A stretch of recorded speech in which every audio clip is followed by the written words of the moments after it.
Sino bang... Shaira? Anong ginagawa mo dito? Ikaw ang dapat na tinatanong ko. Anong ginagawa mo rito? Pinapunta kasi ako ni Hubert. Nagpapatulong siya sa... Napakamatulungin mo naman pala. Pero nagtataka ako kung bakit hindi ka tinulungan ni Hubert na magbihes. Maglalandian na nga lang kayo ng patago, nag-iwan ka pa ng ebidensya. Saan pa nagpapatulong ang boyfriend ko? Kailangan ba wala kang suot na bra? Ano bang sinasabi mo? Gusto mo bang kurutin ko pa para patunayan ang sinasabi ko? Napakalandi mo. Tama palang kutob ko nung una palang kitang makita. Pero ginawa niyo pa akong tanga. Dinaan niyo pa ako sa libreng lugaw para maniwalang magkaibigan lang kayo. Shaira, mali ka nang iniisip. Magkaibigan lang talaga kami. Huwag ka na magsinungaling. Bistado ka na, itatanggi mo pa rin. Hindi gawain na matinong babae na pumunta sa bahay ng isang lalaking tinuturing niyang kaibigan nang walang suot na panloob. Ay, sige, tama ng kalokohan. Sige na, aaminin ko na. Higit pa sa pagkakaibigan ang meron kami ni Hubert. Ang dami na nga naming nagawa eh. Mas marami rin ang oras na magkasama kaming dalawa. Ako ang palaging nasa tabi niya at nagbibigay ng pangangailangan niya. Ngayon, ikaw naman ang tatanungin ko. Sino nga ba sa atin ang mas tamang tawagin na girlfriend ni Hubert? Taon 2017. Tarlac. Lumaki si Shaira sa poder ng tiyuhin niyang si Nelson, na ilang taon nang naninilbihan bilang kagawad sa kanilang barangay.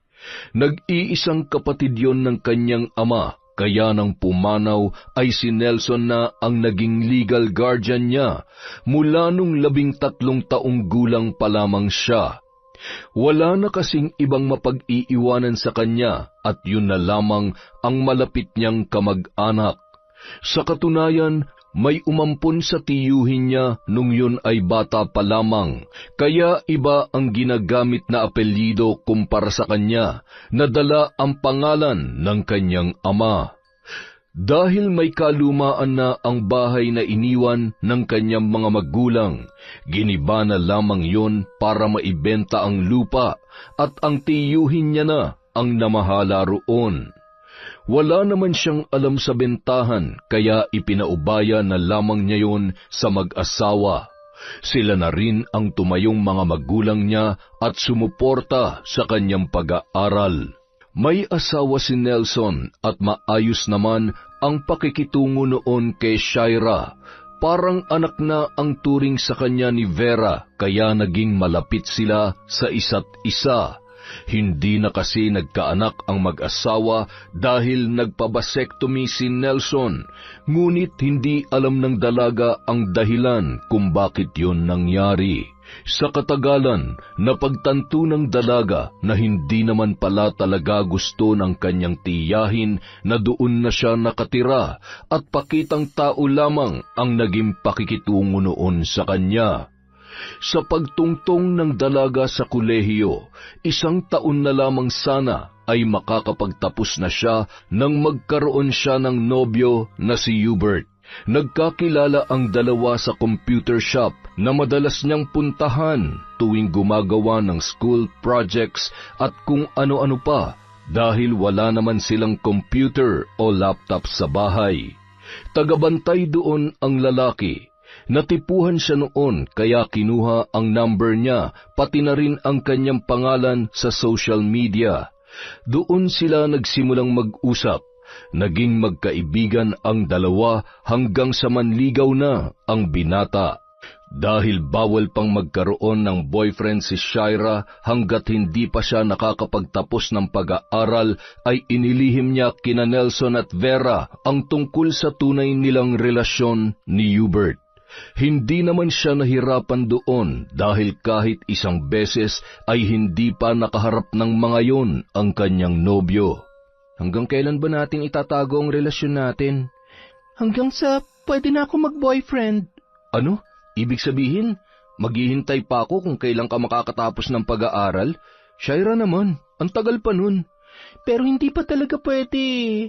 Kapag sinuway ko sina Tito Nelson, sigurado patitigilin nila ako sa pag-aaral. Ayoko namang mangyari yon, Hubert. May pangarap ako, alam mo yon. At hindi ko yun magagawa kung wala nang susuporta sa pag-aaral ko. Puro sarili mo na lang ang iniisip mo. Paano naman ako? Tayo. Mahal naman kita eh. At hindi lang para sa sarili ko tong ginagawa ko. Para sa'yo rin kung tayong dalawa talaga magkakatuluyan. Bakit ikaw? Ayaw mo bang bumalik sa pag-aaral? Kung may pera lang ako, matagal na ako nakatapos. Buti ka nga may nagpapaaral sa'yo eh.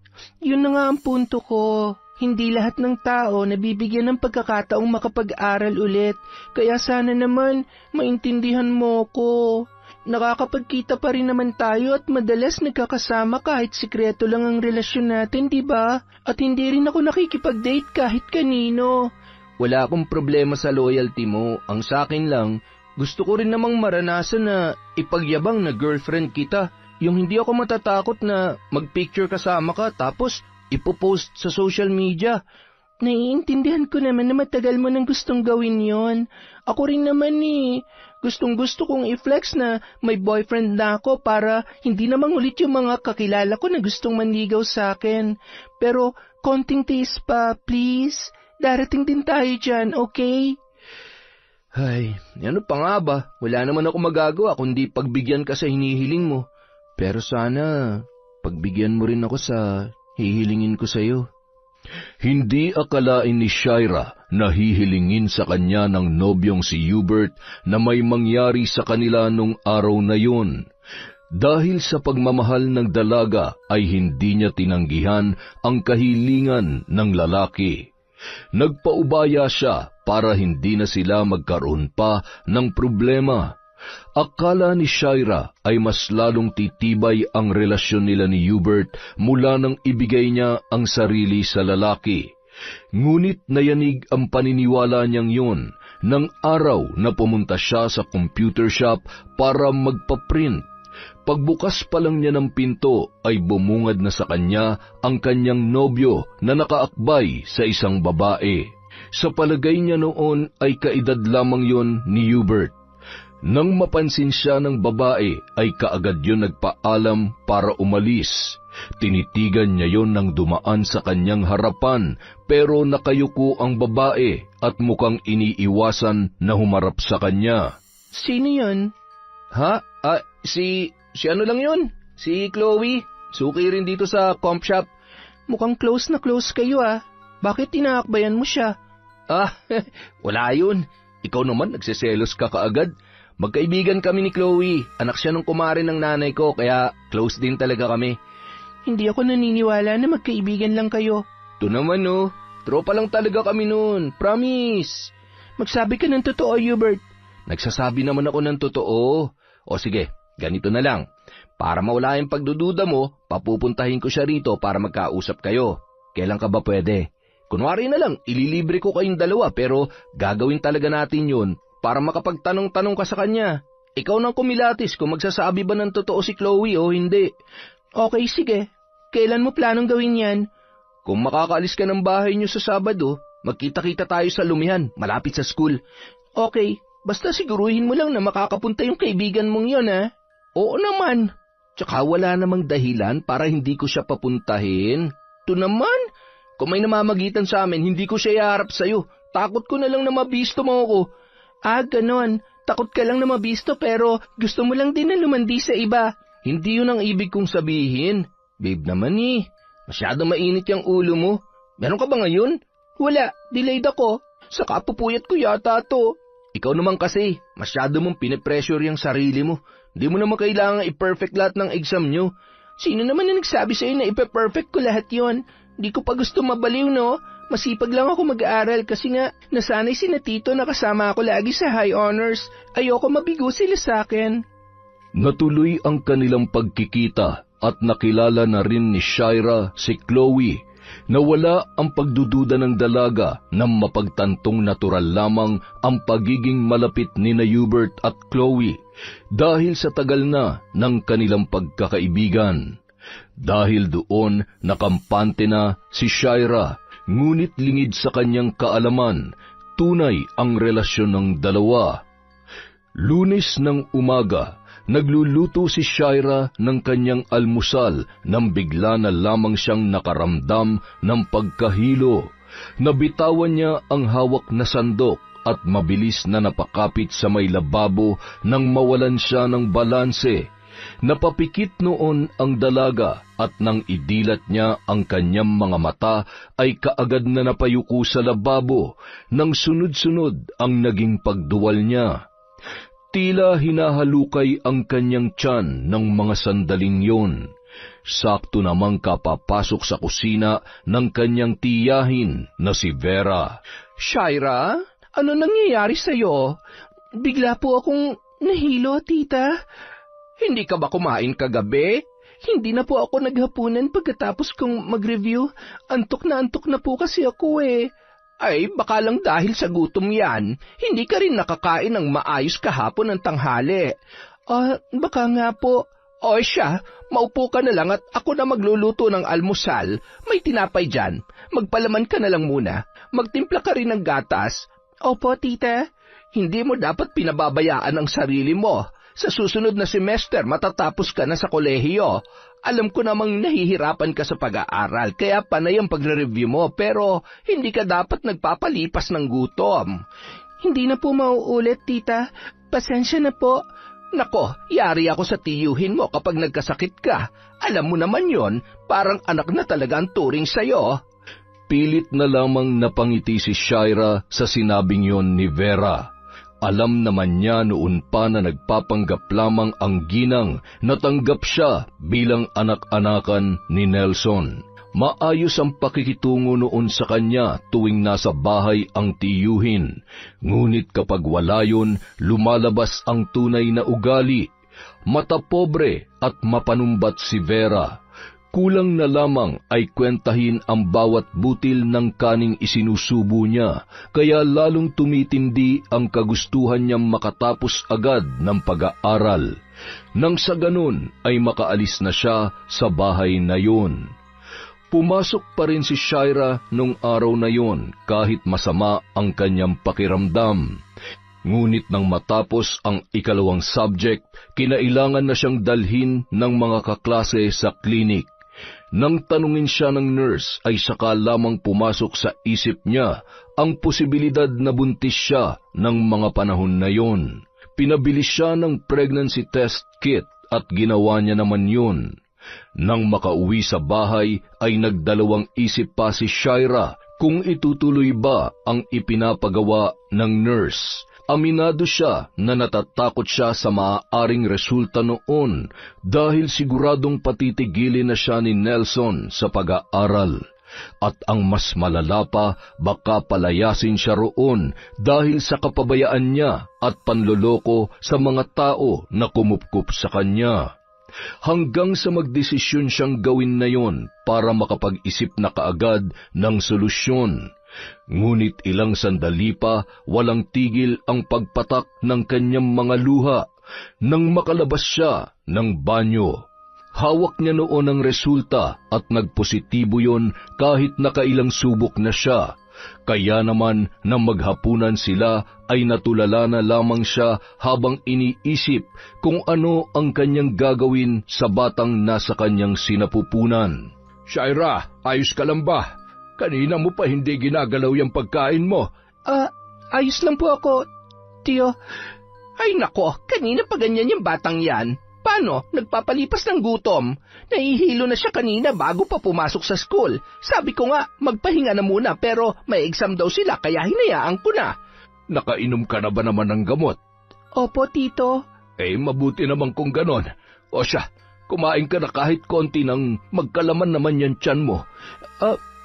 Magkalaman po? Ay, para magkalaman ng pagkain yung tiyan mo. Yun ang ibig sabihin ng tito mo. Ikaw talaga? Ano ba kasing iniisip mong magiging laman ng tiyan mo, bata?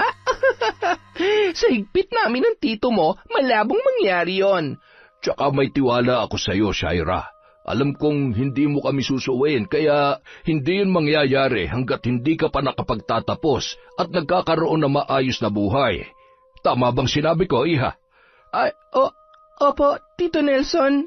Butil-butil ang pawis ni Shaira ng mga sandaling yun, matapos marinig ang mga sinabi ni Nelson.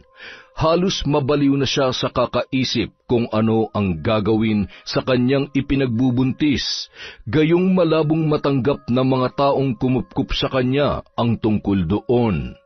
hanggang sa maisip niyang sabihin na muna kay Hubert ang tungkol sa kanyang pagdadalang tao. Yun na lamang ang natitirang pag-asa niya dahil wala nang ibang makakatulong sa kanya kundi ang ama ng kanyang dinadala. Paalis na sana noon si Shira para puntahan at kausapin si Hubert nang harangin siya ni Vera. Natigilan siya nang makitang namumula sa galit ang mga mata ng ginang habang nakakuyom ang kaliwang kamao nito. Saan ka pupunta? Sa comp shop po. May gagawin lang po ako doon. Anong gagawin mo? Makikipaglandian ka sa boyfriend mo? Tita, wala pa po akong boyfriend. Sinong ama ng pinagbubuntis mo, ha? Sige nga, ipaliwanag mo sa aking malandi ka. Paano niyo po nilaman? Nakita ko to kanina pagpasok ko sa kwarto mo habang naliligo ka. At hindi ako tanga para hindi ko maintindihan ang 2 linya sa pregnancy test na yan. Buntis ka! Tita, hindi po sa akin yan. Huwag ka na magsinungaling. Gagawin mo pa akong tanga? Yung pagsusuka mo kahapon, pati ang pagkahilo mo, parehong sintomas ng pagbubuntis yun. Nagkakamali po kayo, tita. Hindi po ako buntis. Masama lang talagang pakiramdam ko kahapon, kaya kung talagang hindi ka buntis, sumama ka sa akin ngayon. Sa kabila ng pagtutol ay wala nang nagawa pa si Shira nang halos kaladkarin na siya ng tiyahin papunta sa isang klinik. Pinatingnan siya ni Vera sa isang OB-GYN at doon nakumpirma ang kanyang pagdadalang tao. Hindi na mabilang ng dalaga kung ilang sampal ang natanggap niya mula sa ginang pagkauwi nila ng bahay. Galit na galit yon at hindi matanggap ang kanyang nagawa. Wala kang utang na loob. Pagkatapos ka namin kupkupin, lolokohin mo lang kami ng ganito. Buong akala ko, nagpapakatino ka talaga pero palihim ka na palang lumalanding babae ka. Tita, sorry po. Hindi ko naman po talaga sana ililihim sa inyo ang tungkol dito eh. Hindi ko lang po alam kung paano ko sasabihin sa inyo dahil alam ko na magagalit kayo ni Tito. Talagang magagalit ang tito mo. Nakita mo naman na naging reaksyon ko, hindi ba? Hindi ko gusto na may isa pang palamuning madadagdag sa bahay na ito, Shira. Kung gusto mong hindi na makarating pa kay Nelson ang tungkol sa kalandian mo, ipalaglag mo ang batang yan. Tutol si Shira sa pagpapalaglag ng batang nasa kanyang sinapupunan. Bagamat hindi niya ginustong mabuntis ng maaga, ay hindi rin niya hinangad na may buhay na mawala ng dahil sa kanya. Para sa dalaga, walang kasalanan ang batang yon at hindi dapat magdusa, kapalit ng kanyang kapabayaan. Kaya lamang mas naging mahigpit pa sa kanya si Vera. Inurasan na ng ginang ang kanyang uwi at hindi na rin pinapalabas ng bahay kapag tapos na ang kanyang klase. May kasunduan sila na sa susunod na linggo ay pupunta na sila sa kakilalang aborsyonista ng ginang para ipalaglag ang kanyang ipinagbubuntis. Ilang beses niyang sinubukang sabihin kay Hubert ang tungkol doon, ngunit palaging busy ang lalaki at hindi sumasagot sa kanyang mga tawag. Nagsimula na rin siyang mabahala dahil mukhang nawawalan na yon ng gana sa kanilang relasyon. Kaya naman, bago pa sumapit ang araw ng pagpunta nila sa aborsyonista, gumawa siya ng paraan para makausap ng personal ang kanyang nobyo. Sakto naman noon natapos na ang trabaho ni Hubert sa computer shop, kaya dumiretso na lamang siya sa bahay ng lalaki. Ngunit kakatok pa lamang siya roon ay umabot na sa pandinig niya ang pamilyar na boses ng isang babae. Sunod-sunod ang katok na ginawa ni Shira. Halos gibain niya na ang pinto nang matagalan ang kanyang nobyo sa pagbukas noon. Ngunit imbis na si Hubert ay si Chloe pa mismo ang bumungad sa kanya ng mga sandaling yon. Sino bang... Shira? Anong ginagawa mo dito? Ikaw ang dapat na tinatanong ko. Anong ginagawa mo rito? Pinapunta kasi ako ni Hubert. Nagpapatulong siya sa... Napakamatulungin mo naman pala. Pero nagtataka ako kung bakit hindi ka tinulungan ni Hubert na magbihes. Maglalandian na nga lang kayo ng patago, nag-iwan ka pa ng ebidensya. Saan pa nagpapatulong ang boyfriend ko? Kailangan ba wala kang suot na bra? Ano bang sinasabi mo? Gusto mo bang kurutin ko pa para patunayan ang sinasabi ko? Napakalandi mo. Tama palang kutob ko nung una palang kitang makita. Pero ginawa niyo pa akong tanga. Dinaan niyo pa ako sa libreng lugaw para maniwalang magkaibigan lang kayo. Shaira, mali ka nang iniisip. Magkaibigan lang talaga kami. Huwag ka na magsinungaling. Bistado ka na, itatanggi mo pa rin. Hindi gawain na matinong babae na pumunta sa bahay ng isang lalaking tinuturing niyang kaibigan nang walang suot na panloob. Ay, o sige, tama ng kalokohan. Sige na, aaminin ko na. Higit pa sa pagkakaibigan ang meron kami ni Hubert. Ang dami na nga naming nagawa eh. Mas marami rin ang oras na magkasama kaming dalawa. Ako ang palaging nasa tabi niya at nagbibigay ng pangangailangan niya. Ngayon, ikaw naman ang tatanungin ko. Sino nga ba sa atin ang mas tamang tawagin na girlfriend ni Hubert? Dahil sa galit, hindi na nakapagpigil pa si Shaira nung mga sandaling yun. Sinunggaban niya si Chloe at buong gigil na sinabunutan. Gumanti naman sa kanya ang babae, kaya doon na sila nagkagulo. Sinubukan silang awatin ni Hubert, ngunit kahit ang lalaki ay wala ring nagawa dahil sa tindi ng kanyang galit. Sa hindi inaasahang pagkakataon ay dinugo si Shaira at agad siyang dinala sa ospital. Doon na nalaman ni Hubert ang tungkol sa kanyang pagbubuntis, ngunit imbis na damayan at bantayan ay mabilis na umalis ang kanyang kasintahan. Dumating naman sa ospital ang tiyuhin niyang si Nelson. Gulat na gulat yon nang malamang siya ay nagdadalang tao. Wala na siyang nagawa kundi aminin ang totoo na palihim siyang nagkaroon ng nobyo. Nung una, nagalit ang kanyang tiyuhin. Halos hindi siya kausapin kahit na nakauwi na sila ng bahay. Mabuti na lamang at ligtas ang batang dinadala niya kahit dinugo siya nung araw na yon. Tinanggap niya ang masasakit na salitang binitawan ng kanyang tiyuhin, na ginatungan pa ni Vera na nagpanggap na wala pang alam tungkol doon. Hindi na siya lumaban, hindi niya ipinagtanggol ang kanyang sarili at tinanggap na lamang na siya ay nagkamali. Ngunit sa kabila ng nangyari, tila nagkaroon siya ng lakas nang magdesisyon ang kanyang tiyuhin na buhayin ang kanyang anak. Itutuloy mo ang batang yan. Susuportahan kita habang hindi mo pa kaya magtrabaho. Pero kailangan mo pa rin tapusin ang pag-aaral mo. Paano papasok yan? Siguradong pag-uusapan siya sa school kapag nalamang nagdadalang tao na siya. Tito, baka po pwedeng dito na lang muna ako sa bahay. Ako na lang po ang gagawa ng lahat ng gawain dito. Ayoko na pong pumasok. Kapag lumaki na po ang tiyan ko, malalaman na rin ng mga kaklase ko na buntis ako. Takot ka naman pala mabuntis. Di sana naisip mo yan bago ka nagpagalaw sa boyfriend mo. Teka, nasa na nga palang lalaking yon? Papuntahin mo siya rito. Gusto ko siya makausap. Tito, yun na nga po ang problema ko eh. Hindi na po niya sinasagot yung mga tawag ko. Ang totoo po niyan, siyang dahilan kaya ako na ospital. Pinuntahan ko siya sa bahay niya para sabihin magkakaanak na kami pero naabutan ko doon yung kaibigan niya. Doon ko lang po nalaman na hindi lang pala sila magkaibigan dahil matagal nang may namamagitan sa kanilang dalawa. Iyan na nga bang sinasabi ko eh. Paano na ngayon yan? Sinong tatayong ama ng bata ngayon tinakasan ka na ng boyfriend mo?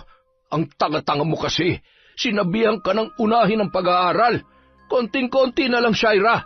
Patapos na tong semester nyo ngayon, oh. Isa na lang sana matatapos ka na, pero nagpabuntis ka pa. Mabuti pa nga sana kung nalaman ko na lang na may boyfriend ka na. Pero yung ganito, ay nako, sakit ka sa ulo. Sorry po, Tito. Wala na magagawa yung sorry mo. Kahit ilang libong beses mo pang gawin yan, hindi na mababago ang katotohanan magiging ina ka na. Panindigan mo na lamang yan dahil yun ang nararapat mong gawin. Kung ayaw mo mag-aral, wala akong magagawa. Alagaan mo na lang ang sarili mo at siguraduhin may papanganak mo na maayos yung batang yan. Opo, Tito. Sisiguruhin ko pong malusog ang bata at kapag nakapanganak na po ako, maghahanap na po ako ng trabaho para hindi kami maging pabigat sa inyo. Ay, saka mo na isipin yan. Ang mahalaga, hindi ka nakunan kanina kahit napaaway ka sa babae ng boyfriend mo. Sana naman ay natauhan ka na. Baka naman bukas konting suyo lang ng lalaking yun ay bumigay ka na naman. Hindi na po, Tito. Tinakbuhan niya na ako dahil ayaw niya ng responsibilidad. Hindi niya kaya magpakaama sa anak ko kaya hindi na ako magtitiwala at babalik pa sa kanya. Dapat lang. Gamitin mo yung kokote mo dahil sayang lang ang pinampapaaral ko sa'yo. Sinagot ni Nelson lahat ng gastusin sa pagbubuntis ng kanyang pamangkin. Mula sa mga check-up, vitamins at unti-unti na ring namili ng mga gamit ng bata. Parang bulang naglaho ang galit ng kanyang tiyuhin nang malamang lalaki ang kanyang ipinagbubuntis. Mas sabik pa yon na makapanganak siya kesa sa kanya nakabado sa pagiging isang ina. Mabilis na lumipas ang mga araw at buwan. Malapit nang manganak si Shaira pero hanggang sa pagkakataong yun ay ramdam pa rin niya na hindi tanggap ni Vera ang batang nasa kanyang sinapupunan. Walang araw na hindi ipinaramdam ng ginang na sampid lamang sila sa bahay na yun. Kaya naman ipinangako ni Shaira sa sarili na maghahanap siya ng magandang trabaho pagkatapos niyang manganak hanggang sa dumating na ang kanyang pinakahihintay na araw. Ang gwapo ng apo ko kuhang-kuha ang ilong ko. Pati ngiti ko ay kuhang-kuha rin. Mukhang malakas po talaga ang dugo natin, Tito. Tsaka mukhang sa inyo rin po talaga magmamana ang anak ko. Mas maganda nga kung sa akin siya magmamana. Sigurado magiging matalino ang batang ito. Nako, mukhang mapapaaga na lagi ang uwi ko Masyado ka namang excited Hindi naman ikaw ang tatay. Hindi nga ako, pero pwede naman ako magpakatatay sa kanya. Napailing na lamang si Shaira nang magkaroon pa ng munting pagtatalo ang mag-asawa dahil sa bata. Ngunit kahit papaano ay nakahinga na rin siya ng maluwag dahil kapag nakarecover na siya ay balak niya na maghanap ng trabaho. Nagtanong-tanong si Shaira sa mga kakilala at malalapit niyang kaibigan kung saan siya pwedeng mamasukan, hanggang sa ayain siya ng dati niyang kaklase na magtrabaho sa Japan bilang farmer. Sabay silang nag-asikaso ng mga requirements at naging maayos naman ang proseso noon. Ilang araw na lamang lilipad na sila patungong Japan, pero hindi pa niya nasasabi sa tiyuhing si Nelson ang tungkol doon. Tito Nelson, pwede ko po ba kayong makausap? Tungkol saan? Tungkol po sa inaplayan kong trabaho. Oh, bakit? Natanggap ka na ba? Opo, Tito. Ang totoo nga po, next week na ang alis namin. Ay, teka, saan ka ba nag-apply? Sa Japan po, Tito. Ano? Sa Japan? Paano na si JJ? Kukuha na lang po ako na mag-aalaga sa kanya tapos magpapadala na lang po ako buwan-buwan para sa gastusin ng bata. Biglaan naman yata yan. Hindi mo man lang ako sinabihan na sa Japan ka pala nag-apply. Wala namang problema kung ikukuha mo ng taga-alaga ang bata. Tsaka matitingnan-tingnan naman siya ng tita Vera mo. Pero ikaw, ayos lang ba sa'yo na mapalayo ka sa anak mo? Kailangan ko pong kayanin para mapaghandaan na magiging kinabukasan niya, Tito. Ay, ikaw ang bahala. Mag-iingat ka na lang doon at lagi mo kaming tatawagan para alam namin kung ano nangyayari sa'yo. Opo, Tito. Natuloy sa Japan si Shaira kasama ang kaibigan niyang si Kylie. Maayos naman ang tinitirhan nila roon. Bagamat nahihirapan sa trabaho ang babae dahil yun palang ang unang beses na namasukan siya, ay tiniis niya ang pagod at pananakit ng katawan para may maipadala sa Pilipinas. Madalas tumatawag si Shaira sa tiyuhin niyang si Nelson para mangumusta at kausapin ang kanyang anak kahit na hindi pa yon nakakaunawa. Gusto niya lamang maging pamilyar ang bata sa kanyang boses kahit nasa malayo siya, hanggang sa hindi na malaya ni Shaira na ilang taon na pala ang nakalipas. Nang mga panahong yon, 4 na taon na si JJ at nag-aaral na rin sa daycare nang magdesisyon siyang umuwi ng Pilipinas. Nakaipon na siya at balak niya magsimula na lang muna ng maliit na negosyo para magkaroon ng sapat na panahon na makasama ang kanyang anak. Kumusta naman po kayo dito, Tito? Ayos naman kami. Tingnan mo yung anak mo. Busy na kaagad sa mga pasalubong mong laruan. Mas interesado pa nga yung bata sa mga pasalubong mo kaysa sa'yo eh. Naninibago lang po siguro siya. Oo nga naman. Sa tagal ba naman nilang hindi nagkasama, syempre, mag-a-adjust yung bata. Kaya nga po nagdesisyon na ako na dito na lang muna ako. Hindi na po muna ako babalik sa Japan. Ha? Akala ko ba'y nag-iipon ka? May konting ipon na po ako. Magnenegosyo na lang po ako habang nandito para mas matagal kong makasama si JJ. Ano naman ang inenegosyo mo kung sakali? Nako, kung magtitindahan ka rito, halos wala ka rin kikitain. Kaliwat kanan ng mga tindahan dito. Oo nga, mas maganda pa kung babalik ka na lang sa Japan. Si tita talaga, parang ayaw niyo ako dito. Huwag mo nang pansinin yung tita mo. Ay nako, hindi naman yun ang intensyon niya. Mas maganda kasi ang pasahod sa Japan at mas mapaghahandaan mo ang pag-aaral ni JJ kung doon ka nagtatrabaho. Babalik pa rin naman po ako pero sa ngayon gusto ko muna makasama ng matagal si JJ. Baka kasi pag tumagal pa, hindi na ako makilala ng anak ko eh. Sanay na si Shaira na iba ang pakikitungo sa kanya ni Vera at ipinaparamdam sa kanya na hindi siya gusto ng ginang. Ngunit ang kanyang ipinagtataka ay kung bakit pakiramdam niya hindi na rin gusto ni Nelson na naroon siya sa bahay ng mag-asawa. Inobserbahan niya ang dalawa sa ilang araw na pananatili niya roon at doon niya unti-unting naunawaan kung bakit ganon ang naging pakikitungo sa kanya ng kanyang tiyo Nelson. Tuwing inaasikaso niya si JJ para pakainin o paliguan, palaging nakikialam sina Nelson at Vera.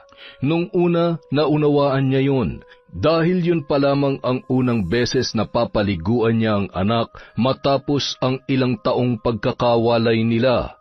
Pero ng mga sumunod na araw, palagi na siyang inuunahan na mag-asawa na parabang ayaw na siyang palapitin sa bata. Hanggang isang araw, may napansin si Shaira sa gamit ng kanyang anak. Inisa-isa niya ang mga notebook at papel ng bata, ngunit pare-pareho ang apelyidong nakikita niya at hindi yon ang ipinarehistro niya noon. Dahil naguguluhan sa nangyari, nagdesisyon siya na kausapin na lamang ang tiyuhing si Nelson. Tito, may itatanong po sana ako sa inyo. Ano yon? Pinalitan niyo po ba yung apelido ni JJ? Nung tinuturuan ko kasi siyang magsulat ng pangalan naisip kong ipasulat sa kanya yung apelido ko. Alam mo naman, hindi ko naranasang magkaanak, hindi ba? Yun ay dahil wala akong kakayahan. Baug ako, Shaira. Nung nakita kong apelido ko na ginamit ng bata, abay, napakasarap pala sa pakiramdam. Pero hindi niya pwedeng makasanayan yon, Tito. Nakita ko lahat ng activities niya sa school at apelyido niyo nakalagay. Sabihin niyo sa akin ng totoo. Kung mapalitan man ang apelyido ni JJ, ano naman na masama ron? Pamilya pa rin naman tayo, hindi ba? Tsaka ako pa rin naman ang ituturing na ama ni JJ dahil sa amin siya lumaki. Tito, anak ko po si JJ, kaya apelyido namin ang gagamitin niya. Bakit kailangan yung baguhin? Ay, kumalma ka. Apelido lamang naman yun. Hindi naman namin aangkinin si JJ. Tito naman, kung apelido niyong ginagamit niya, ibig sabihin, inaampun niyo na siya. Hindi yun pwede. Kami naman na nagpalaki sa kanya. Anong masama ron? Pagkatapos mong mga anak, nawala ka naman na agad. Dahil kailangan ko po magtrabaho, Tito, para masuportahan ko ang bata. Tapos ano, iniwan mo na lamang na parang kuting ang anak mo? Pwede ka naman magtrabaho malapit Tito, sinabi ko naman po sa inyo noon ng dahilan, hindi ba?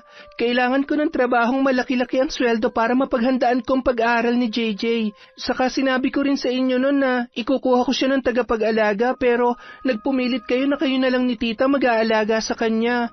Pero bakit ngayon parang ginagamit niyo yun sa akin para mawalan ako ng karapatan sa anak ko? Hindi kita tinatanggalan ng karapatan sa anak mo. Ikaw pa rin naman ang nanay niya. At kayo ang ama? Tito naman, Hindi niyo po ba naisip na napakakomplikado ng ginawa ninyo? Hindi niyo pwedeng basta-basta nalang palitan ang apelyido ng anak ko, lalo na kung walang permiso ko, kaya pasensya na po kayo. Hindi ako papayag na mapalitan ang apelyido niya. Lalong tumindi ang galit ni Shaira nang malaman niyang hindi lang pala pagpapalit ng apelido ang ginawa ng kanyang tiyuhin, dahil ang nakalagay na magulang ng bata ay sina Nelson at Vera. Nagtanong-tanong siya sa mga kakilala kung ano ang hakbang na maaari niyang gawin para sa kanyang problema dahil maraming koneksyon si Nelson.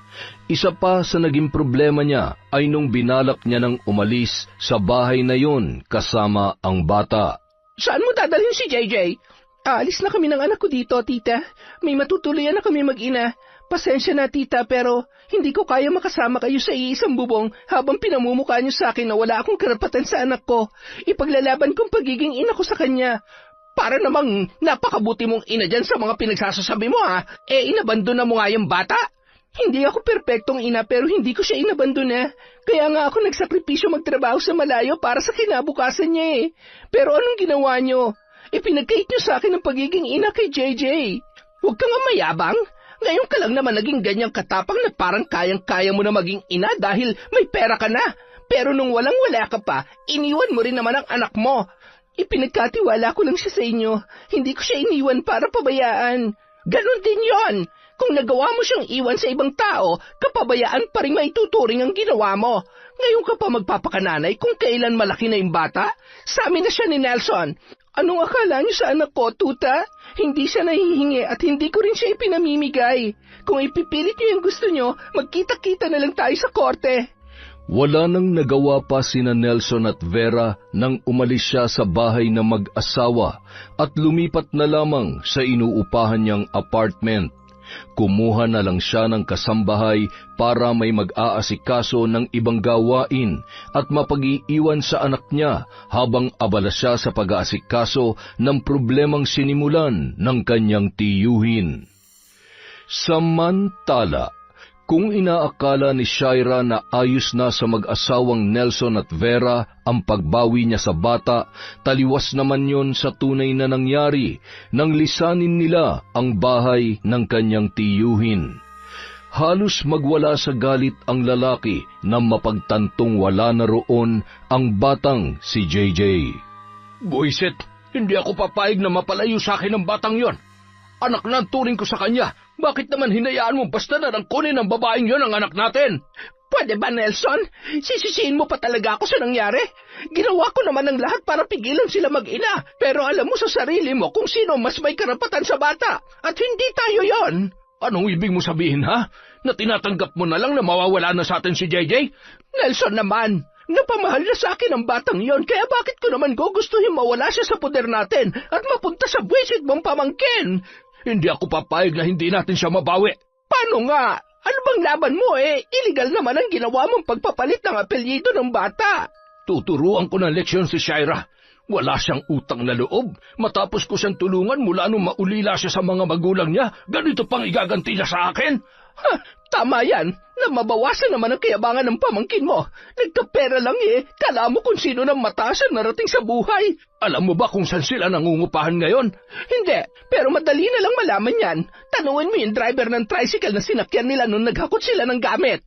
Nagtanong-tanong si Nelson sa mga tricycle driver sa kanilang barangay para malaman kung sino ang naghatid sa kanyang pamangkin sa bago nung tinutuluyan. At hindi naman siya nabigo nang mapagtantong kumpare pa niya ang driver ng nasakyan ni Shaira. Pinuntahan niya ang address ng tinitirhan ng kanyang pamangkin para makita ang bata. Makukuha rin kita, anak. Hintayin mo lamang si Papa. Nung araw ding yun, nagtungo si Nelson sa kaibigan ng kumpare niya na kailan niya lamang nalaman na isa palang mambabarang. Kung titingnan kasi ang lalaki ay parang ordinaryong tao lang din, tulad nila na nakikipag-inuman, sumasama sa kung saan-saan at minsan ay tumatambay pa sa sugalan. Ngunit nang minsan silang magkainuman, nabanggit yon ng kanyang kumpare. Hindi pa siya naniwala nung una dahil sa pagkakaalam niya ang mga mambabarang ay babae lamang. Kaya naman naisipan niyang itanong ang address noon para malapitan niya kapag dumating ang panahon na kakailanganin niya ang tulong ng lalaki. Nang makausap niya ang mambabarang na si Abuel, nagbigay siya ng ilan sa mga naiwang gamit ni Shaira para gamitin ng lalaki sa pagsasalin ng sumpa sa pamamagitan ng ritual. Labag man sa kalooban niyang gawin yon, ay wala na siyang mapagpipilian pa dahil hindi niya gustong malayo sa kanya ang bata na itinuring niya na bilang sariling anak. Kapag nagkasakit ang kanyang pamangkin at nawalan na ng kakayahang mag-alaga, ay madali na lamang niya yung makukuha at hindi na makakatanggi pa sa kanya si Shaira. Kinabukasan, habang nag-aasikaso ng mga pinamiling damit ng anak na si JJ, ay bigla na lamang napahinto sa ginagawa si Shaira nang maramdaman ang pagkirot ng kanyang ulo. Kaagad siyang napaupo at napahawak sa upuan nang maramdaman niyang tila susubsob na ang kanyang muka sa sahig. Nag-leave ang kasambahay niya nung araw na yon, kaya silang mag-ina lamang ang naiwan doon. Bigla siyang kinabahan nang maramdamang mas tumitindi pa ang pagkirot ng kanyang ulo sa paglipas ng mga oras. Dahil walang mapag-iwanan kay JJ, ay isinama na lamang ni Shaira ang bata nang magpatingin siya sa doktor. Ipinaliwanag niya ang pananakit ng kanyang ulo at ang tila pamamaga ng kanyang mga paa. Matapos maresetahan ng gamot, ay umuwi na rin siya sa pag-aakalang bubuti na ang kanyang pakiramdam. Ngunit bago pa man sumapit ang gabi, ay napasigaw na lamang si Shaira nang sumigid ang matinding kirot sa namamaga niyang mga paa. Hindi niya maigalaw ang mga yon dahil kahit mapisil lamang ng kaunti ay nanunuot na ang kirot sa kanyang kalamnan, hanggang sa mapansin niya ang pagtubo ng mga bukol doon. Anong nangyayari sa akin? Bakit ako nagkakabukol ng ganito kalaki? Nang sumapit ang hating gabi, hindi na nagawang makatulog ni Shaira nang magsabay-sabay ang pananakit ng kanyang mga paa at kanyang ulo. Pakiramdam niya ay may kung anong gumagapang sa ilalim ng kanyang anit at pumupunta yon pababa sa likod niyang unti-unti na ring namamaga. Nang kapain niya yon, ay naramdaman niya ang mga umbok. Nanlumo si Shaira dahil sa nangyayari sa kanyang katawan. Kinabukasan, nangyari na ang kanyang kinatatakutan. Napuno ng malalaking bukol ang kanyang katawan na parang dinapuan siya ng malalang sakit. At ang hindi pa maunawaan ng dalaga ay kung bakit tila may maliit na bagay na gumagapang sa ilalim ng kanyang balat. Kitang-kita ng kanyang mga mata kung paano yun gumalaw, na animoy naglalakbay sa buo niyang katawan. At pagkatapos, babalik sa kung saan yun nanggaling. Nanlamig ang buo niyang katawan nang mapagtanto kung gaano na kalala ang pamamaga ng kanyang mga paa. Naging doble na yon sa normal na laki at ang mga bukol na tumubo doon ay tila parang nabubulok ng sugat. Ano nangyayari sa akin? Kakatubo lang ng mga bukol sa mga paa ko kahapon na. Tsaka bakit mabilis mabulok ang mga sugat ko? Diyos ko! Ano po bang nangyayari sa akin? Sa hindi inaasahang pagkakataon, nagkaroon pa ng emergency sa pamilya ng kasambahay ni Shaira na si Gracia, kaya tumagal pa na wala silang kasama ng kanyang anak. Bagamat hirap ng makalakad, ay pinilit pa rin kumilos ng dalaga para asikasuhin ang bata. Panay na rin ang tanong noon kung ano ang nangyayari sa kanya. May pagkakataon pa na natatakot na rin sa itsura niya si JJ, kaya kapag tapos na niya yung asikasuhin ay nagkukulong na lamang muna siya sa kanyang silid. Hindi niya magawang lumabas ng bahay sa ganoong kalagayan dahil baka pagtawanan siya o di kaya naman ay kaawaan. Nang tingnan niya ang sarili sa salamin, malayong malayo na ang itsura niya sa dati makinis na balat na alagang-alaga.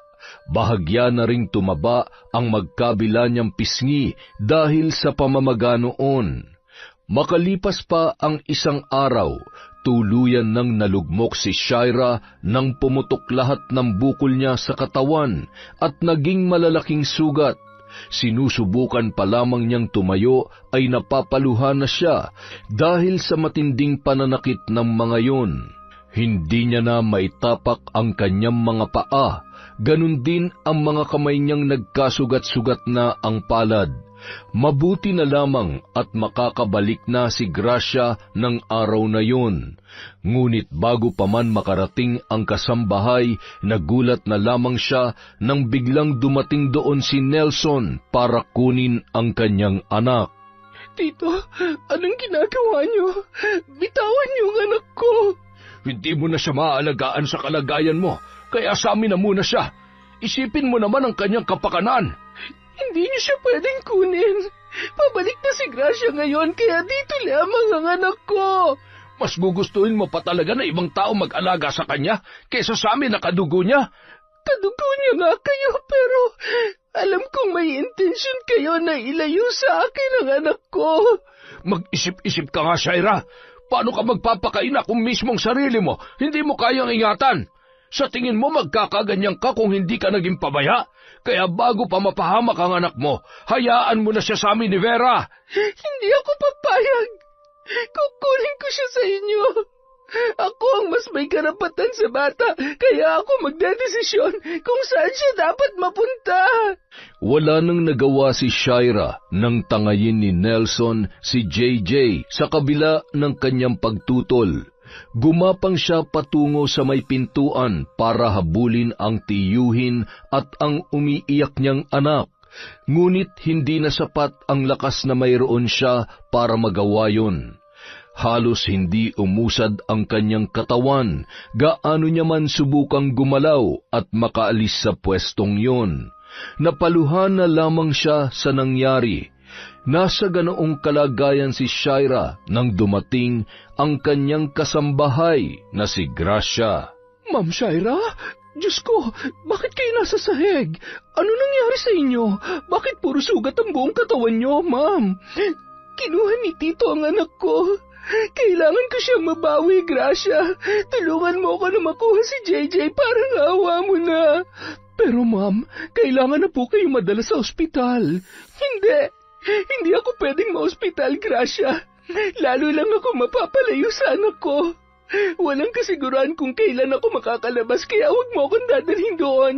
Tumawag ka ng kahit anong masasakyan natin. May pupuntahan tayo. Oh, sige po, ma'am. Sinamahan si Shaira ng kanyang kasambahay patungo sa bahay ni Nelson. Ngunit laking gulat niya nang pagdating doon ay wala na ang kanyang tiyuhin. Nakakandado na ang gate at mukhang wala ring tao doon. Nagtanong-tanong si Gracia sa mga kapitbahay kung saan pumunta ang kanyang tiyuhin at si Vera, pero walang nakakaalam sa mga yon. Sigurado ka bang natanong mo lahat ng malalapit nilang kapitbahay? Opo, ma'am. Wala raw talaga silang alam. Nakita na lang daw nila yung tito nyo na umalis kanina at may dalang mga gamit. Nagmamadali pa nga raw po eh. Ano? Ibig sabihin, sinadya nilang kunin ang anak ko para itakas? Hindi pwede. Hindi ito pwede, Gracia. Kailangan ko makita ang anak ko. Kailangan ko siya mabawi kay Tito. Please, tulungan mo ko. Nagmamakaawa ako sa iyo. Tulungan mo akong mahanap siya. Hindi ko na alam ang gagawin ko kapag tuluyang napalayo sa akin si JJ. Ma'am, gusto ko po kayong tulungan. Lalo na't napalapit na rin sa akin si JJ. Pero hindi ko naman po kilala ang tiyuhin niyo kaya wala akong ideya kung saan sila nagpunta. Kayo, ma'am, baka may kakilala pa kayo na pwede niyong pagtanungan.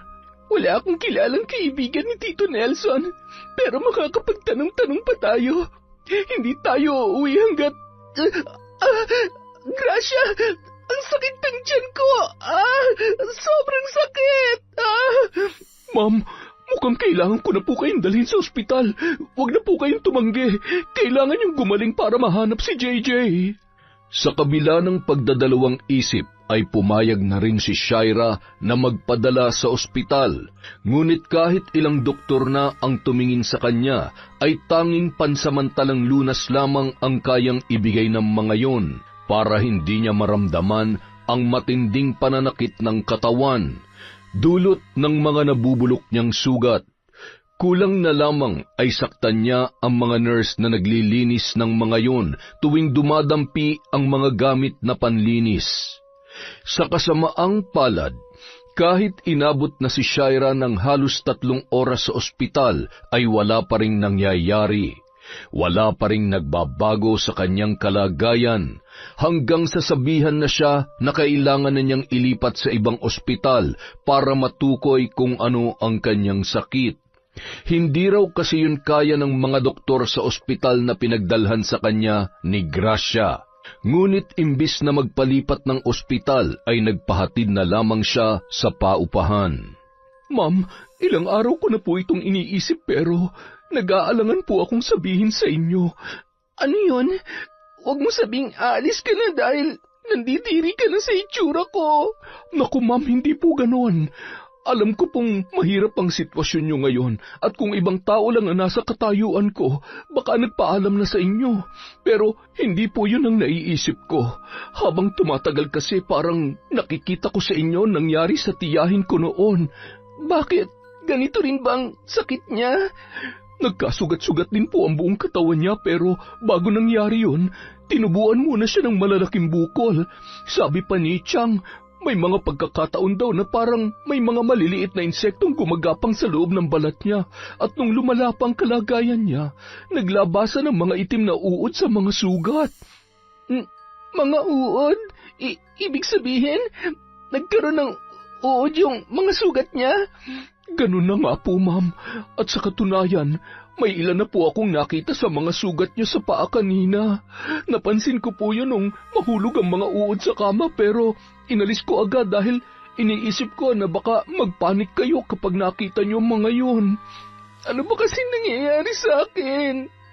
Bakit kahit mga doktor hindi ako kayang pagalingin? Paano ko pa mahanap ang anak ko kung mamamatay na lang ako ng ganito, Gracia? Ma'am, sa tingin ko po, hindi na doktor ang kailangan ninyo. Anong ibig mong sabihin? Hindi ko po alam kung maniniwala kayo pero sa tingin ko, sa albularyo na kayo dapat nagpapagamot.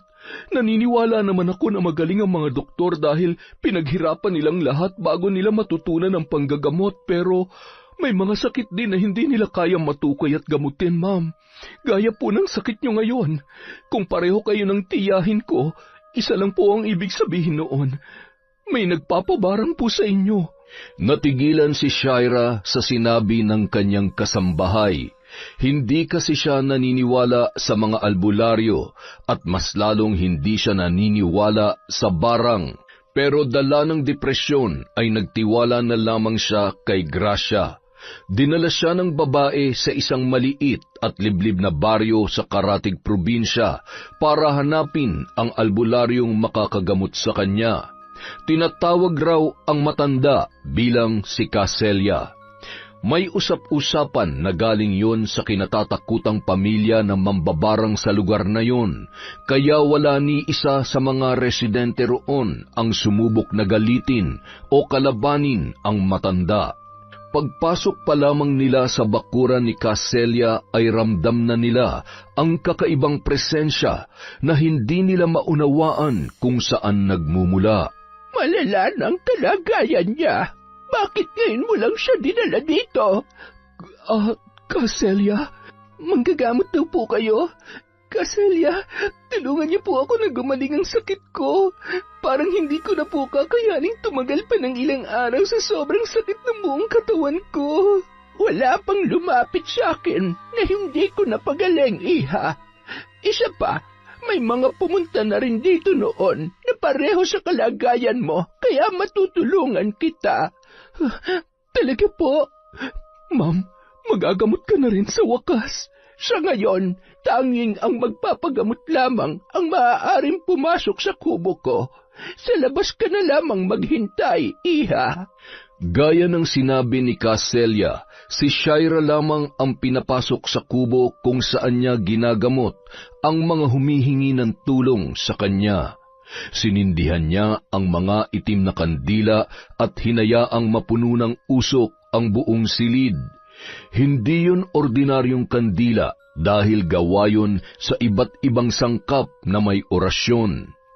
Nanlaki ang mga mata ni Shaira nang makitang nagtatalunan ang mga uod palabas sa kanyang mga sugat na parabang naiirita sa usok na bumabalot sa buong silid. Huwag kang matakot. Normal lang na lumabas ang mga uod na yan mula sa mga sugat mo dahil may gamot ang usok na nagmumula sa mga kandilang sinindihan ko. Gagaling na po ba ako pagkatapos nito? Hindi agad-agad, iha. Kailangan ko pang malaman kung paano yan nangyari sa'yo at kung sino ang nagpapabarang sa'yo. Kung ganon, totoo nga po na may nagpapabarang sa akin? Oo, pero huwag ka mag-alala dahil nararamdaman kong wala namang balak ang taong yon na bawian ka ng buhay. Gusto ko lamang niyang pahirapan dahil sa isang tao na nais niyang makapiling.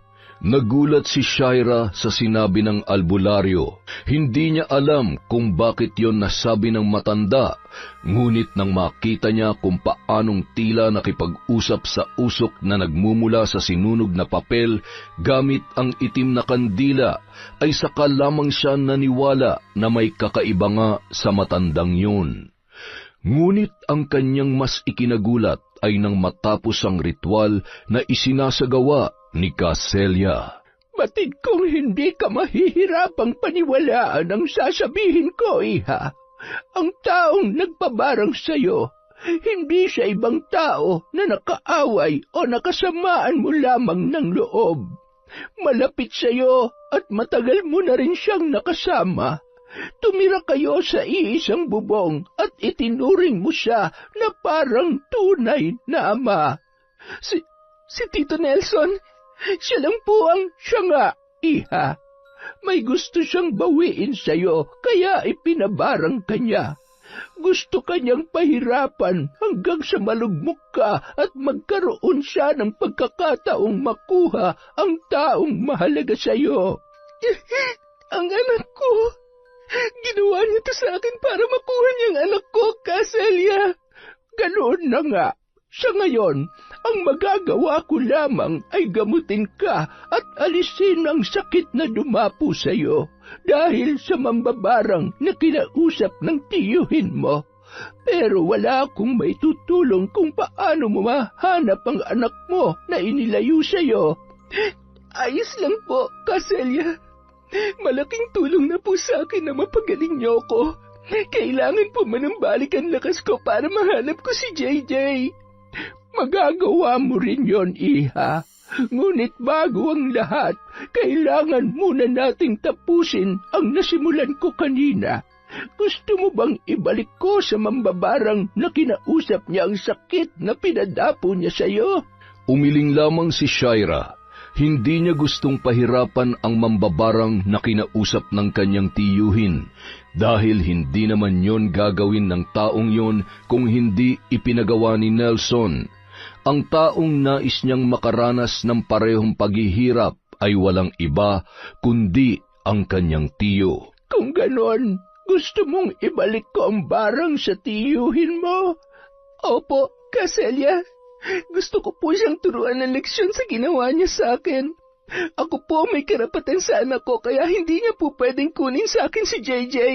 Hindi ko naman po sana ipagdadamot sa kanila yung bata kung hindi lang nila ako niloko. Naiintindihan kita, iha. Hindi ako nandito para husgahan ang dahilan kung bakit ka umabot sa ganyang desisyon. Kaya sige, gagawin ko ang gusto mong mangyari. Ano po bang magiging kapalit noon kung sakali? ang buhay mo. Po? Nagbibiro lamang ako. Wala akong hihilingin kapalit sa panggagamot ko, pero maaari kang magbigay ng donasyon para sa mga batang tinutulungan ko rito sa barangay. Binibilhan ko sila ng mga gamit sa eskwelahan at minsan naman ay namimigay ako ng pagkain. Pero kung wala kang maibibigay, wala rin namang problema sa akin.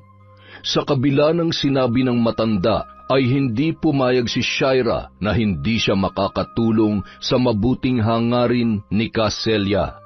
Nagbigay siya ng malaki-laking halaga bilang donasyon matapos siyang mapagaling ng albularyo mula sa malala niyang sakit. Paglabas niya ng kubo ay parang walang nangyari kay Shaira. Naroon pa rin ang marka ng malalaking sugat, ngunit tuyo na ang mga yon at wala na rin ang pananakit ng kanyang katawan. Sinabi sa kanya ni Caselia na mawawala rin ang mga marka ng sugat sa loob lamang ng ilang araw, basta't gagamitin niya ang langis na may halamang gamot para sa kanyang balat. Nagbigay rin yon ng mga herbal na inumin kung sakaling muli siyang makakaranas ng pananakit ng katawan. Ngunit nilinaw ng albularyo na malabo nang bumalik ang sumpa ng mambabarang sa kanya. Tinanggap niya rin ang pangontrang ginawa ni Aling Celia para sa kulam, barang at usog ng ordinaryong tao at mga kakatwang nilalang. Nang tuluyan ng bumuti ang kanyang pakiramdam ay hindi na nag-aksaya pa ng panahon si Shaira. Nagtanong-tanong siya sa mga kapitbahay kung may kilala ang mga yon na kumpare ng kanyang tiyuhin, hanggang sa may nakapagturo sa kanya sa isa rin sa mga kagawad ng barangay na madalas na nakakasama ni Nelson. Nakausap niya ang lalaki, ngunit hindi niya inaasahan nang sabihin noon kung saan nagtungo ang kanyang tiyuhin. Dala-dala ang kanyang anak. Sa Visayas pumunta ang mag-asawa para tuluyan ng mailayo sa kanya ang bata. Mabuti na lamang at may anak yon na nagtatrabaho sa bayan kung saan nagtatago sina Nelson, kaya kahit papaano ay nabuhayan ng loob ang babae. Kaagad na nag-asikaso si Shaira para puntahan sina Nelson at Vera. Kapag natuntun na niya ang mag-asawa ay sa kanya lamang muling makakasama ang kanyang anak. Kaya naman nilakasan na lamang niya ang loob at nilapitan na lahat ng maaari niyang hingan ng tulong para lamang malampasan ang pagsubok na yon sa kanyang buhay. Sa puntong yon ay wala na siyang pakialam kahit na gaano pa kalayo ang kanyang pupuntahan, basta makapiling lamang muli ang kanyang pinakamamahal na anak. Ikaw si Shaira, di ba? Oo, ako nga. Buti nakilala mo ako. Pinakita na kasi ni tatay yung picture mo, saka halos oras-oras siyang nagbibilin sa akin. Wag na wag daw kitang pababayaan dito. Nico nga pala, at your service. Paano ba yan? Alam mo ng pangalan ko eh. Pwede namang kamayan mo na lang ako. Saka na yung kiss pag tayo na. Ha? Siraulo ka rin no? Siyempre, biro lang yun. Pinapatawa lang kita. Nakwento na kasi ni tatay yung ginawa ng Tito Nelson mo. Alam mo naman yun, kahit magtropa sila nun, pag mali, di niya kinukonsinti. Kaya lang, hinihintay niya talaga na lumapit ka sa kanya kasi hindi ka raw niya makita. Hindi niya alam kung saan ka na nakatira. Nangupahan na lang kasi kami ng anak ko nung umalis kami kina Tito Nelson. Oo nga raw. Ang hirap ng sitwasyon mo. Pero huwag ka mag-alala, hindi ka aalis ng Visayas na hindi mo kasamang anak mo. Tutulungan kita sa abot ng makakaya ko. Pwede mo rin akong jowain bago ka umuwi. Medyo batak na rin kasi ako pagdating sa LDR eh. Parang hindi na joke yun ah. Salamat ah. Napatawa mo ulit ako doon. At tinawanan nga lang. Ay, kailan pa kaya ako siseryosohin ng babae? Alam mo ang drama mo. Tara na nga. Itur mo ako rito. Tulungan mo na lang akong makahanap ng pansamantalang matutuluyan para masimulan ko ng paghahanap sa anak ko. Huwag mo nang problemahin ang tutuluyan mo. Medyo malaki naman yung inuupahan kong apartment. 2 kwarto ron kasi inilalaan ko yun kapag naisipan akong bisitahin ni tatay. Pwede mo munang gamitin yun. Mukhang di ka rin naman magtatagal dito eh. Kesa naman mag-check-in ka pa.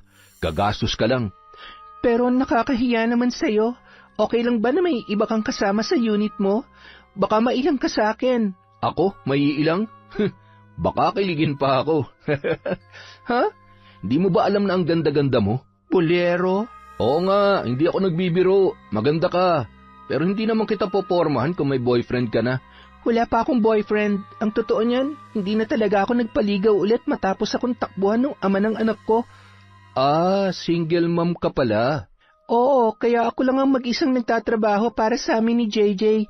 Kaya nga kahit ayoko siyang iwanan, nagsakripisyo na lang talaga ako para sumahod ng malaki-laki at mas madaling makaipon. Pero hindi ko naman akalain na pagbalik ko dito sa Pinas, mapagkakaitan na pala ako ng karapatan bilang ina sa sarili kong anak. Maling-mali ang ginawa ng tiyuhin mo, kaya kapag nahanap mo na siya rito, sasamahan kita sa pagkuha mo sa anak mo. At kung magmamatigas pa siya, magsasama na tayo ng pulis.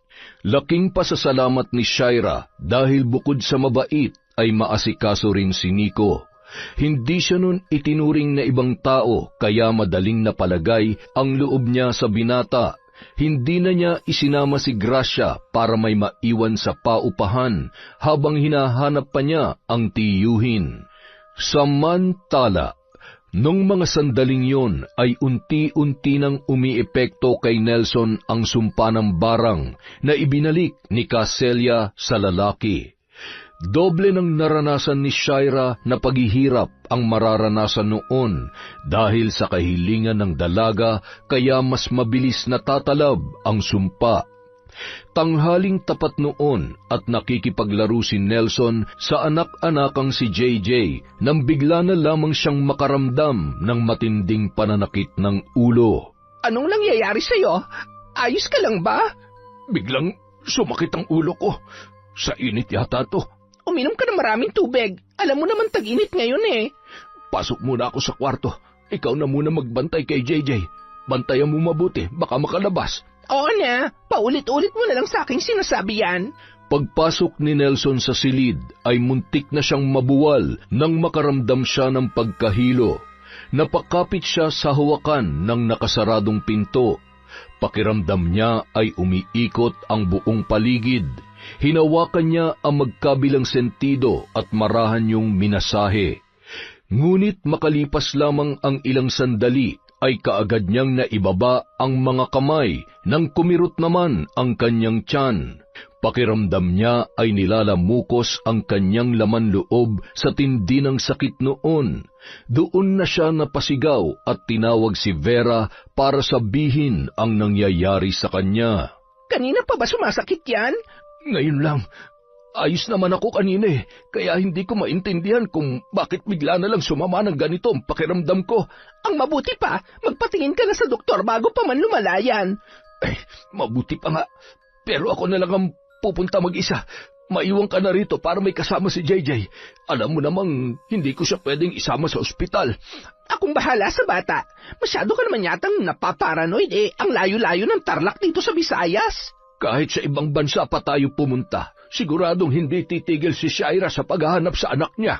Nagkatinginan ang mag-asawa nang maya-maya ay bigla na lamang umiyak ang bata. Hinahanap nun ang kanyang ina. Kahit anong pagpapatahan ang gawin ni Vera ay nagwawala pa rin yon habang isinisigaw ang salitang mama. Pagka-uwi ni Nelson galing sa ospital ay bigla na lamang siyang nawalan ng balanse. Naramdaman niya ang matinding pananakit ng kanyang mga paa, kaya hinubad niya ang suot na sapatos para tingnan ang lagay noon. Laking gulat niya nang makitang namamagayon at tinubuan na rin ng maliliit na butlig na umabot hanggang sa mga binti ng lalaki. Anong nangyayari dyan? Pinatingnan mo rin ba yan sa doktor? Hindi. Wala pang mga ito kanina. Teka, tingnan mo sa salamin ng mukha mo. May mga butlig na rin. Bakit ka ba nagkakaganyan?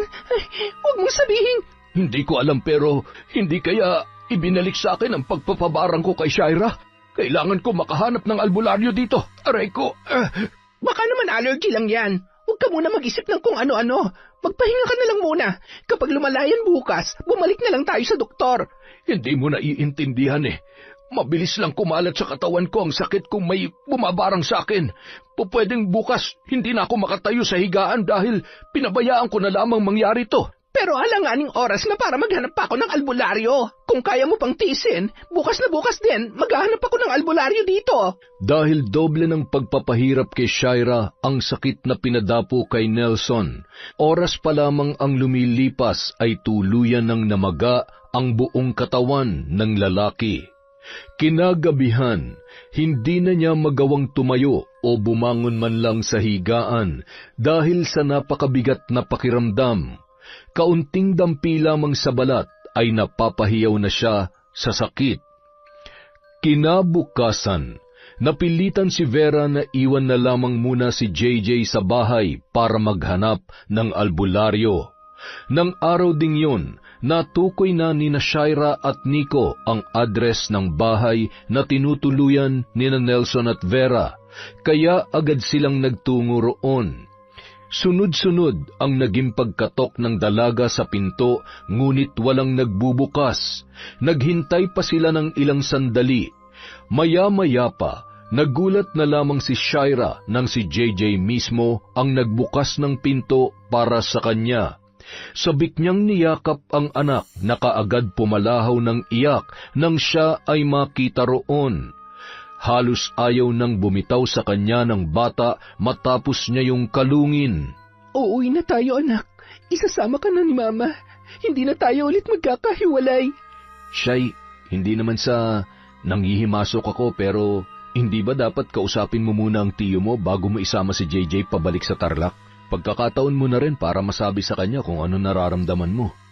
Nang silipin ni Shaira sa silid ang tiyuhin niyang si Nelson, hindi niya napigilang mapaluha nang makita ang kalunos-lunos na kalagayan ng taong itinuring niyang ama sa loob ng mahabang panahon. Kukunin mo na ba si JJ? Huwag mo siyang ilayo sa amin. Parang awa mo na, Shaira. Mahal na mahal kayo ng anak ko, kaya ayoko rin mapalayo siya sa inyo, pero masyado po kayo naging makasarili. Pinagkaitan niyo ako ng karapatang maging ina, kaya umabot tayo sa ganito, Tito. Kinuha niyo na nga ang anak ko, hindi pa kayo nakontento. Ipinabarang niyo pa ako. Ano po bang nagawa ko sa inyo para parusahan niyo ako ng ganun?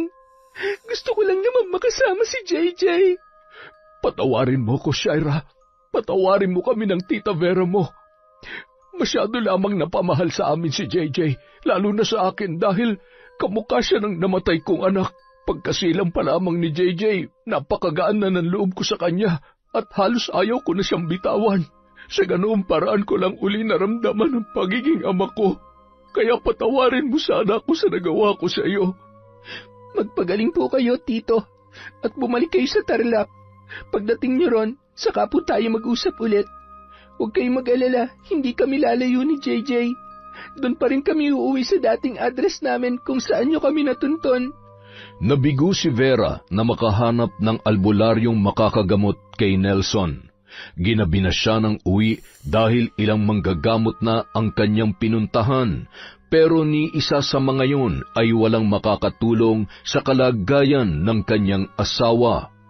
Ngunit pagdating niya sa bahay, laking gulat niya nang makita si Nelson na nakatayo na at nag-aasikaso ng pagkain sa kusina. Maayos na ba ang pakiramdam mo? Paano ka nakatayo? Hindi ko na kailangan ng albularyo ngayon. Medyo mabuti na ang pakiramdam ko. Hindi pa gaanong nawawala ang mga sugat ko pero nawala na ang pamamaga. Si JJ, nasaan? Ay, kinuha na siya ni Shaira. Nanggaling siya rito kanina. Ano? Bakit mo ibinigay ang bata? Huwag ka na magalit. Anak niya naman yun eh. Tama si Shaira. Siya ang mas may karapatan sa bata, kaya kumalma ka na muna. Bukas na bukas din, babalik na tayo sa Tarlac. Marami tayong aayusin. Sa kabila ng pagtutol ay wala na rin nagawa si Vera nang ipaliwanag ng kanyang asawa ang kanilang sitwasyon. Sinabi na rin sa kanya ni Nelson na nakahingi na yon ng tawad kay Shaira at gusto nang makipag-ayos sa kanyang pamangkin para matapos na ang gulo sa kanilang pagitan. Kaya naman, Kinabukasan din ay bumiyahe na sila pabalik sa Tarlac para harapin ang iniwan nilang problema. Samantala, bago bumiyahe sina Shaira ay inaya siya ni Nico na kumain sa isang disenteng restaurant para makapag-usap pa sila kahit sandali lamang. Di na ba magbabagong isip mo? Bakit naman magbabago? Dahil sa akin. Joke lang yan. Alam mo, mula nang dumating ako rito, wala ka ng ibang ginawa kundi landiin ako. Yung totoo, jowang-jowa ka na ano? Di naman. Pero matagal na akong walang girlfriend, tsaka hindi rin ako nanliligaw. Baka naman bakla ka talaga kaya hindi ka nanliligaw. Biro lang yon. Sus, gumaganti ka ha? Baka gusto mo magkaroon pa ng isang anak para patunayan ko sa iyong hindi ako bakla. Hoy, ang bastos ng iniisip mo ha? Joke lang yun. Pero sige, sorry. Alam mo, kapag matagal mo ako nakasama at nakausap, masasanay ka na sa akin. Medyo may pagkabastos lang tong bibig ko, pero hanggang dun lang yun. Makapagpatawa lang. Siya nga pala, Nico. Salamat sa tulong mo ha. Hindi ko alam kung paano ako makakabawi sa'yo. Simula nung dumating ako rito, ikaw nang tumulong sa akin. Pinatira mo pa ako sa inuupahan mo ng libre. Pinakain mo pa ako. Bisita kita kaya dapat lang na itrato kita bilang bisita. Pero di naman siguro kalabisan kung makikipagkaibigan ako sa iyo, hindi ba? Hindi na ako magpapaligoy-ligoy pa, Shaira. Gusto kong mas makilala ka pa. Alam kong hindi madali para sa isang tulad mo na pumasok agad sa isang relasyon. Kaya gusto kong paghirapan muna ang lahat. Sana hayaan mo akong ipakilala sa iyong sarili ko at yung tunay na ako bilang isang lalaki. Sa babaeng nagugustuhan ko. Alam mo, magaan ang loob ko sa'yo. Kaya alam ko na mabuti kang tao. Kaya, sige, friends na tayo. Usap na lang tayo sa chat o sa tawag kapag nasa Tarlac na kami ni JJ. Ouch, LDR talagang labanan. Paano naman kapag gusto kitang ayaing kumain? Eh di mag-video call tayo tapos sabay tayong kakain. Huwag ka mag-alala. Kapag natapos ng kontrata ko sa trabaho ko rito, pupuntahan kita at dun na ako ulit titira sa bahay ni tatay. Nang makabalik sa Tarlac si Shaira ay kasama niya na si JJ. Ilang araw lang ang lumipas, sina Nelson at Vera na mismo ang pumunta sa kanya para humingi ng tawad. Inasikaso na rin ng kanyang tiyuhin ang pagbabalik ng apelyido ng bata dahil yun naman ang pinagmulan ng hindi nila pagkakaunawaan. Kung noon ay ipinaparamdam ni Vera sa kanya na hindi siya noon gusto, sinubukan na rin ng ginang na pakisamahan siya ng maayos, alang-alang sa kanyang anak na minahal ng mag-asawa. Gaya ng kanyang pangako, hindi niya ipinagdamot ang bata. Malaya nang nahihiram ng kanyang tiyuhin si JJ para ipasyal o kaya naman ay makasama sa bahay. Noong una, balak pa ni Shaira na bumalik sa trabaho niya sa ibang bansa, pero dahil ayaw nang mahiwalay sa kanya ng anak, ay nagdesisyon na siya na ituloy na lamang ang pagnenegosyo. Nagsimula siya sa pagbebenta ng iba't ibang beauty products online dahil yun naman ang kinahihiligan niya. Naghanap din siya ng part-time job na pwede niyang gawin kahit nasa bahay lamang para matutukan pa rin si JJ. Sa tinagal-tagal naman na pagiging magkaibigan ni Shaira at Nico ay nakilala na nila ng lubos ang isa't isa. Makalipas ang 2 taon, tuluyan na silang nagkasama dahil bumalik na sa Tarlac ang binata. Doon pa lamang niya sinagot ang lalaki matapos ang mahabang panliligaw noon. Kalaunan, nagpakasal na rin ang dalawa. Tanggap naman ni Nico si JJ at noon pa sinasabi ng lalaki na gusto niyang i-adopt ang bata para sa paglaki noon ay mayroon yung kilalaning ama. Natuwa naman si Shaira dahil kusang loob yung ginawa ng lalaki. Hindi na siya nagdalawang isip pa dahil alam niya kung gaano kamahal ng kanyang asawa ang kanyang anak. Pareho lamang sila na gustong bigyan ng buong pamilya ang bata kaya agad silang nagkasundo. Higit sa lahat, Ibinigay rin ni Nelson ang suporta kay Nico para i-adapt ang batang minsan na rin na itinuring niyang anak, kaya naman wala na silang naging problema. Nagsimula si Shaira sa panibagong yugto ng kanyang buhay na wala ng samaan ng loob.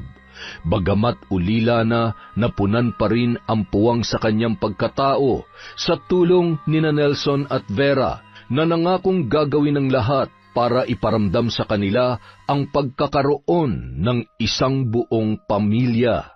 Yon! Isang malupit na kwento na naman. Happy ending pa rin. Iba talaga kapag may happy ending, panalo eh.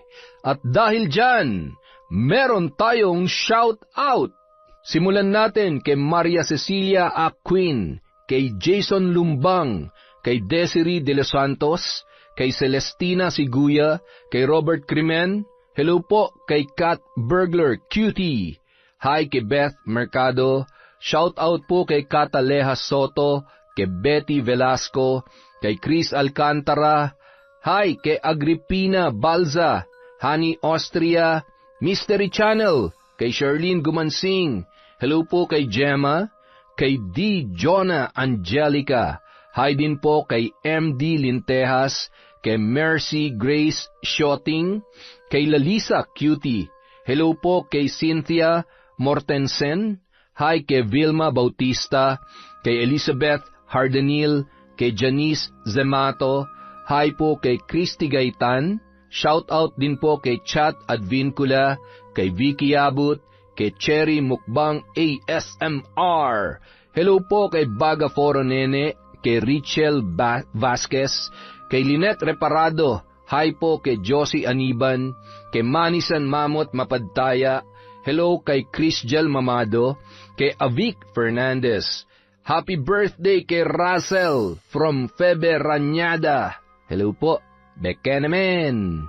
Shoutout po kay Emma Bardillon, kay Alma Naong, kay Chikiso, kay Belinda Cofuentes. Hi kay Jessie, Cyan, Andrea, Aljes, Jason, Jefferson, pati na rin sila Junjun at Margot from Jessica Sobremonte. Shoutout po kay Susan Manalo, kay Maria Lagnada, kay Marjorie De Quilla, kay Mary Grace Grefalja, kay Gemma de Ocampo, kay Edgardo Fontanilla. Hello po kay Pearly del Rosario, kay Analia Valliega, kay Mira, kay Bicolanang Magayon. Shout out po kay Ami Viray sa Daloso Kaunes family of Tacloban, Leyte from Lynn Kaunes. Hi po kay Janica Dulnuan, kay Jang Nancy, kay Catherine Fantinaldo, kay Elizabeth Pamintuan, kay Roslyn Jimenez, Rai Asodisen Cerilla, kay Jerlyn Arbado, kay Annalyn Queriones. Sorry po, naghang si Enteng. Hi po kay Malu Suklan ng Cuenca, Batangas. Uy, Mount Makulot from Ina Lagrosa. Hi po kay Heli Borja, kay Angelina Ignacio, kay Monica Nieves, kay Aida Sikander. Hi din po kay Merly Amistad, kay Roxanne Gaudicos, kay Hana Maylin Sesgundo. Shout out kay Rian Paule, kay Floresita Flores, kay Gemma Llagas. Hello po, Boss Manny Maniego, Emma Dumato, Rochelle Barnacha, kay Aneng Lee from Qatar. Hello po kay Adrian, Sean Samuel at Sebastian from Chonchamteb. Hello po kay I Love Traveled, kay Margie Camarined. Hi kay Shauma TV. Sana po tama po yung pagbasa ko. Hi din po kay Amy Bog, kay Pureza Tagiwalo, kay Mea Espiritu, kay Rose Ann Rama, kay Melve Cervera. Hello po.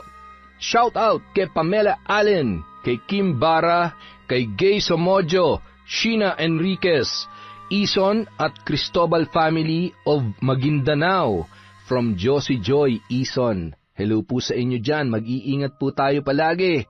Hi din po kay Ramil Fariolin, kay Dimples Yumi, kay Finky Rusi 14, kay Jobel Baldonasa, kay My Favorite Song Collection. Hi po kay Nika Miguel, kay Noemi Garcia Pabunan, kay Jima Pendon, kay Rosalina Bogayong, kay Zaira Kim Magbanwa at sa kanyang asawa. Yun lang po. Maraming salamat po sa walang sawang pagsuporta sa Kwentong Enteng.